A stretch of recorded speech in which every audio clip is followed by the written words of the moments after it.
À tous à cette présentation qui va porter sur Aruba Central. Donc, on va vous présenter le produit. Donc, je vous propose l'agenda suivant ce matin. Donc, on va faire une petite introduction, expliquer un peu quelle est la structure de Aruba Central.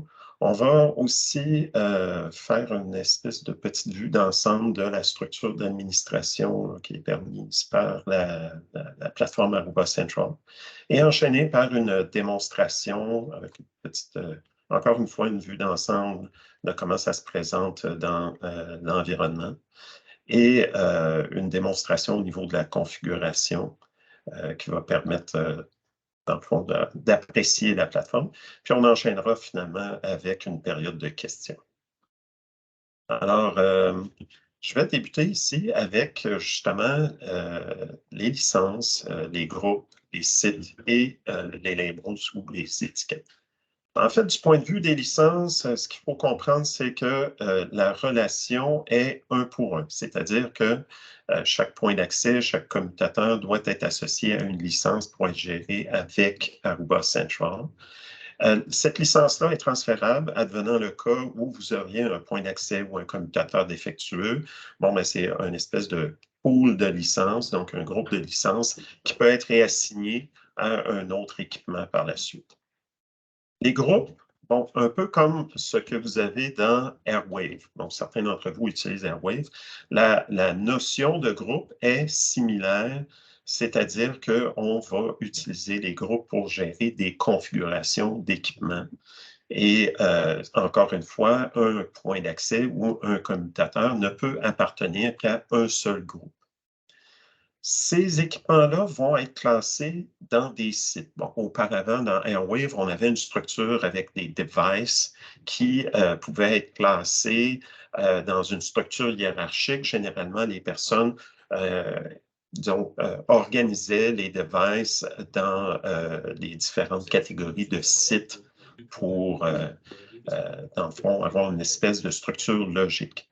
Ici, les sites vont véritablement être associés à des sites réels. Puis, on va pouvoir voir que justement, ça nous permet de visuellement voir les sites sur une carte là, grâce aux API de Google. Ensuite, chaque équipement peut être associé à des étiquettes, donc des labels.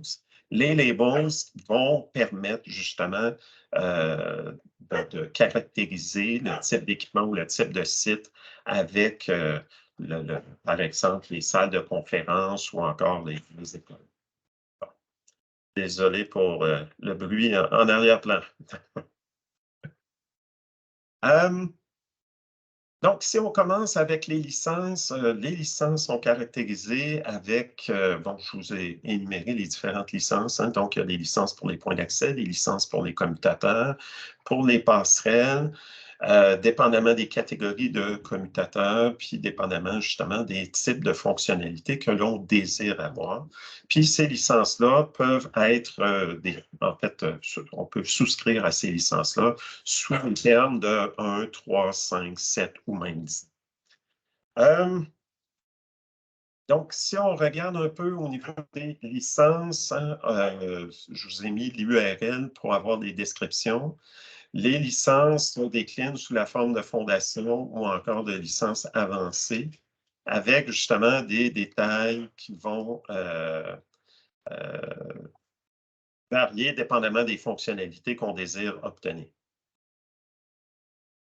Alors, je vous laisse consulter selon le cas. Donc, par exemple, une des fonctionnalités qu'on retrouve avec la licence avancée, c'est les capacités justement au niveau Wi-Fi d'aller chercher le UCC, c'est-à-dire les communications unifiées, puis avoir la visualisation pour les communications unifiées.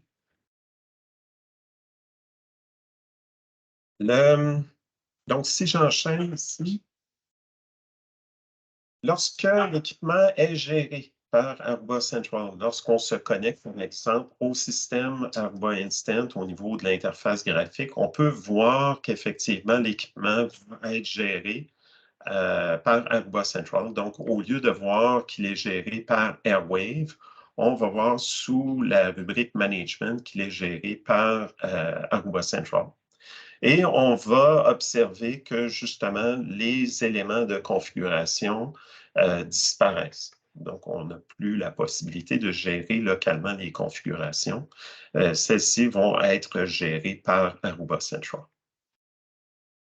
Si on regarde au niveau de la notion de groupe, c'est un peu dans la même genre de logique qu'avec Airwave, c'est-à-dire qu'on va définir des groupes pour gérer des équipements qui se retrouvent soit dans un bâtiment ou soit pour un groupe de différents clusters au sein de notre organisation. Et il est toujours possible d'aller chercher des configurations de manière spécifique au sein de ce groupe-là, au niveau d'un commutateur ou encore au niveau d'un cluster, pour faire ce que l'on appelle des local overrides. Donc, être capable de créer ce qu'on appelle une configuration plus spécifique. Toutes ces configurations-là vont se retrouver, ou du moins les définitions au niveau des groupes, au niveau des sites, au niveau des étiquettes, au niveau des labels. Ça va se retrouver au niveau de la définition même de la structure de l'organisation. Donc, le dernier petit menu ici à gauche, pour lequel ça nous donne accès justement aux groupes, aux définitions de sites, aux définitions des étiquettes. Lorsqu'on définit les différents groupes, bon, ben, on va définir quel genre de dispositifs vont être gérés par un groupe en particulier. Et lorsqu'on admet des dispositifs dans la plateforme Aruba Central, ils vont se retrouver sous la rubrique Unprovisioned Device. Et ces dispositifs-là qui ne sont pas gérés vont être déplacés au besoin dans les différents groupes que l'on va créer pour gérer les différentes configurations. Maintenant, lorsqu'on va définir les sites vont nous permettre d'organiser justement notre vue et on peut avoir des sites qui vont contenir, par exemple, seulement des points d'accès ou encore des points d'accès avec des commutateurs ou des commutateurs, des passerelles et des points d'accès. Et ceux-ci vont être organisés avec une adresse civique logique. Et encore une fois, on va déplacer ces dispositifs dans les différents sites pour nous permettre d'avoir la visibilité, la vision là, avec la carte Google, comme on va pouvoir voir, là, qui nous permet d'avoir un visuel d'organisation des différents sites que nous avons. Là. Donc, chaque site doit être créé avec les informations, avec les adresses, le pays, le code postal, etc. Et par la suite, les dispositifs vont être déplacés dans le site en question pour disposer justement de cette association-là avec l'adresse civique. Maintenant, au niveau des labels, hein, je vous dirais que c'est une relation de 1 à plusieurs, c'est-à-dire que, bon, dans chaque site, vous pouvez avoir, par exemple, des points d'accès qui sont déployés dans la cafétéria ou encore dans des salles de conférence. Donc, il est possible d'organiser ces informations-là avec différentes étiquettes et associer, dans le fond, l'attribut salle de conférence aux différents points d'accès qui se retrouvent dans les salles conférences sur vos différents sites. L'idée ici est par la suite de vous permettre de produire des rapports en fonction de l'ensemble des salles conférences, par exemple, ou encore pour tous les équipements qui appartiennent à un même bâtiment. Et ça vous permet d'obtenir des informations qui sont mieux triées, qui vont vous permettre d'avoir une représentation logique là, des habitudes de consommation Wi-Fi ou de connectivité Wi-Fi ou filaire au sein de vos différents bâtiments ou encore au sein des différentes sortes de salles dans lesquelles les équipements sont déployés. Maintenant, si on regarde du point de vue, la vue d'ensemble au niveau de l'administration, ce que ça nous permet avec Aruba Central. Mais en fait, l'un des premiers points, hein, puis là, on va regarder à gauche, c'est au niveau de l'analyse. Donc, une des choses que ça nous permet de faire, c'est produire des rapports. Donc, être capable de faire un peu l'identique de ce qui est permis avec Airwave. Donc, dans Aruba Central, on dispose de 24 rapports types qui sont déjà préconfigurés, prédéfinis, et il nous est possible de les céduler, soit pour les produire de manière journalière, hebdomadaire, mensuelle, etc., avec, dans le fond, une durée qui est configurable. Un peu comme ce qu'on retrouve dans Airwave. Donc, là où c'est peut-être un petit peu plus facile, c'est dans Airwave, souvent, on a la liste des rapports typiques qui est disons, affichée en masse, mais ici, on a pris le temps de caractériser chaque type de rapport dans des groupes qui vont nous permettre de savoir un peu plus, d'orienter un peu nos recherches. Souvent, on sait ce qu'on veut obtenir comme rapport, mais c'est un petit peu difficile. On avance à tatillon là, avec Airwave. Tandis qu'ici, bon, ben, l'avantage, c'est que les groupes de rapports, en fait, les aspects comme les Client Session Report, qui est souvent très apprécié, bon, ben, vont être caractérisés et facilement retrouvés ici là, à cause de la manière dont c'est classé.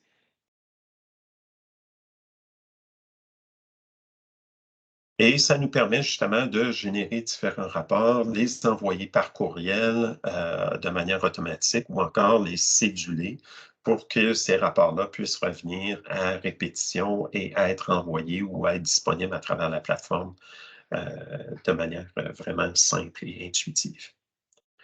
Autre aspect qui est très intéressant, c'est les outils.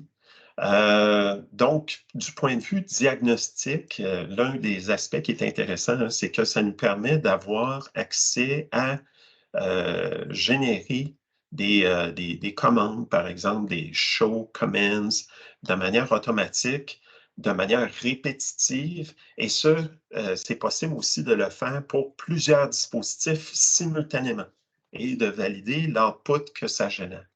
Donc, du point de vue troubleshooting, ça peut être facilitant d'utiliser la plateforme Aruba Central lorsqu'admettons, on veut envoyer des commandes simultanément à plusieurs points d'accès qui sont déployés au sein d'un même environnement, sans être obligé de se connecter en SSH ou en console directement sur plusieurs équipements simultanément.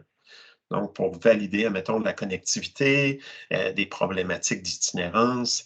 Ici, ça peut être quelque chose là, qui est très agréable là, dans la manière dont Aruba Central nous permet d'approcher ces éléments-là. Ah, puis Paul, si moi je suis un client plus old school, est-ce que je suis quand même capable d'aller directement sur l'équipement pour faire mes fameux Bien, shows, mes petites commandes? oui, bien Et entendu, bien bien sûr. entendu. Donc, il est possible, soit à travers Central ou encore directement en SSH sur l'équipement, de se connecter sur l'équipement et d'effectuer justement les commandes à la manière traditionnelle avec la commande show. Effectivement, très bon point, Benoît. Incluant les commutateurs, bien sûr, que c'est Bien, très oui, commun d'y aller directement. On ne peut pas oui, s'en empêcher. oui, oui, oui, c'est ça, exactement. Autre chose qui est super intéressante, c'est le fait d'être capable d'agréger les différents événements. Un peu comme dans Airwave, là où on avait comme une espèce de collecteur syslog. Bon, ben, c'est exactement la même chose qui est possible de faire ici avec Aruba Central, avec des capacités là, dues à la puissance du cloud, d'être capable de plus aisément filtrer, aller chercher justement un peu plus là, de granularité dans le type d'événement qu'on veut aller filtrer, aller rechercher. Alors, il est aisément possible d'aller activer le filtre, cocher quel est l'élément qu'on veut cibler et être capable justement de récupérer les informations qui nous intéressent. Donc, il est possible aussi de configurer le type d'événement qu'on veut capturer de manière plus ciblée aussi, là, en sélectionnant là, le type d'équipement, soit point d'accès, switch, et quel type d'événement qu'on veut être capable de journaliser. L'autre chose qui est très intéressante, donc, il est possible d'avoir ce qu'on appelle un audit trail, c'est-à-dire qu'on est en mesure de voir quels sont les événements qui se sont produits au niveau de la plateforme. Donc, si on est plusieurs à administrer la plateforme Aruba Central, il est possible de voir qui a produit certaines modifications ou qui s'est connecté à quel moment et de revenir dans le temps pour savoir quels sont les éléments qui ont été modifiés soit au niveau de la configuration, soit qu'est-ce qui s'est connecté à quel moment. Donc, ça permet d'avoir une certaine forme là, d'historique de qu'est-ce qui s'est passé sur la plateforme. Ouais, puis c'est un point aussi important, c'est que c'est immuable, là. Il n'y a aucun moyen d'effacer ce qui a été généré dans l'audit trail. Donc, quand c'est un cas problématique de quelqu'un qui a eu un mot de passe d'un utilisateur Word, il peut pas faire un changement, par exemple, et effacer sa trace en arrière. Tout ce qui est là est là de façon relativement permanente jusqu'à concurrence du temps de 3 mois, là. Donc, Exact. il y a une trace, c'est ça, permanente là, de tout changement qui est exécuté là, sur la plateforme. Autre chose très intéressante, c'est la possibilité justement d'appliquer les upgrades de manière à appliquer ce qu'on appelle une conformité au niveau du firmware. Donc, il vous est possible de soit de le faire globalement ou par site, d'appliquer dans le fond un niveau de firmware et vous disposez aussi de recommandations au niveau du firmware à appliquer et de l'appliquer, par exemple, globalement de manière soit immédiate ou encore cédulée. Donc, ça devient relativement simple. Vous avez le contrôle sur l'application des mises à jour, que ce soit pour les AP, les switches, etc. Et il vous est possible aussi de faire des retours en arrière, advenant le cas où il y aurait un souci, des connectivités qui ne fonctionnent pas super bien suite à la mise à jour. Parfois, on a toujours des petits enjeux, que ce soit avec iOS, qui parfois est peut-être un petit peu capricieux. Alors, c'est ça. On est capable, vous avez le plein contrôle pour aller soit par en avant ou soit revenir par en arrière et être capable justement d'avoir un plein contrôle sur l'application des mises à niveau dans votre environnement. Autre chose qui est intéressante, hein, certains d'entre vous appréciaient dans Airwave le dashboard de Clarity, hein. Ça nous permet d'avoir justement les différentes métriques, que ce soit au niveau de la connectivité sans fil, l'authentification, la performance au niveau de l'authentification, les métriques au niveau de l'attribution des adresses au niveau des HCP, puis au niveau DNS. Parce que c'est seulement une fois qu'on applique justement qu'on obtient ces 4 informations-là, qu'on est capable d'avoir une connectivité sans fil adéquate. Alors, ça a été renommé lorsqu'on s'en va dans un site en particulier, hein, donc on va appeler ça maintenant le Wi-Fi Connectivity, anciennement Clarity, et on retrouve exactement les informations qu'on avait auparavant. Donc, on a justement les détails au niveau de l'expérience usagée, au niveau de l'association, au niveau de l'authentification, au niveau des HCP, puis au niveau des NS. Puis ici, hein, c'est un exemple où on voit justement, bon, ça se passe très bien au niveau de l'association. Authentification, hein, on sait qu'il y a toujours quelques clients qui oublient de changer leur mot de passe, etc. Donc, ça arrive souvent qu'on a quelques authentifications qui sont en faute, mais on ne voit pas justement un taux d'échec trop important du côté des authentifications. Au niveau des HCP, ça se passe bien, mais là, ici, on voit clairement, hein, on a un petit problème au niveau des NS. Alors, ça permet d'emblée de visuellement voir exactement ce sur quoi on doit porter attention. Donc, ici, hein, c'est clair, on va porter notre attention à résoudre une problématique qui est au niveau des NS. Alors, ça, c'est quelque chose qui est toujours présent au niveau de la plateforme Aruba Central. Et c'est disponible au niveau du ruban supérieur ici avec Wi-Fi sous la rubrique Wi-Fi connectivité.